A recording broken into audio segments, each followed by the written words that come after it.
comme il est contre nature d'être confiné. Et pourtant, derrière la fenêtre, c'est elle qui nous aide à respirer, à nous évader. La nature, sereine le temps d'une balade. La nature comme cadre de vie dans ce petit village endormi. À Journal, le quotidien du confinement est marqué par le silence, le calme absolu. C'est un paradis. Déjà, il n'y a pas beaucoup de bruit, mais il n'y en a presque plus du tout. Et ce qui est extraordinaire, c'est et le silence et le chant des oiseaux. Micheline vit dans le village depuis 20 ans. Marcher dans les prairies et les forêts, un moment chaque jour, est pour elle essentiel pour traverser cette période. On est très conscient de cette chance et on est aussi très conscient à quel point ça doit être difficile à vivre en ville. Moi, c'est quelque chose qui me touche profondément. Et quand je me promène ici, ils m'accompagnent. C'est un peu ma façon de dire... je pense à eux pendant mes promenades. Il y a des choses qu'on peut changer. Il faut juste la volonté. La nature s'est fait entendre. Est-ce que certains voudront bien entendre? Je pense que ce qui est arrivé est quelque chose qui doit tous nous faire réfléchir. Entouré de forêts, de prairies, de paysages verts et vallonnés, Journal abrite une centaine de maisons. Dont celle de Christine et Pierre, bruxellois d'origine, partis définitivement de la ville pour ce petit bout du monde. Ça change tout.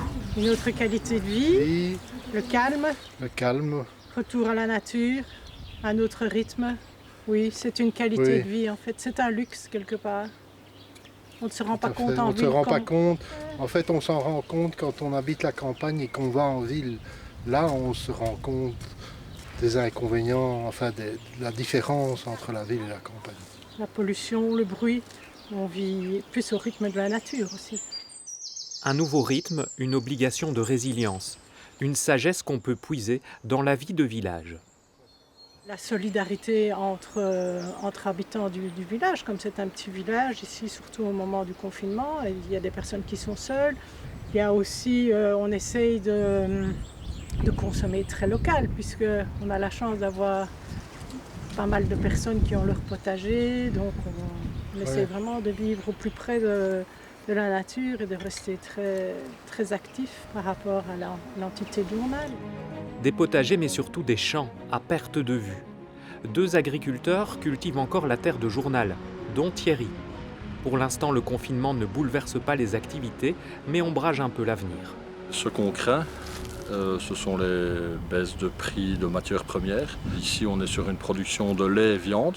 Et là aussi, on nous annonce déjà des baisses de prix parce que les marchés sont déstabilisés. Mais effectivement, même dans les cultures, la pomme de terre, les céréales, on nous annonce de grosses fluctuations de prix.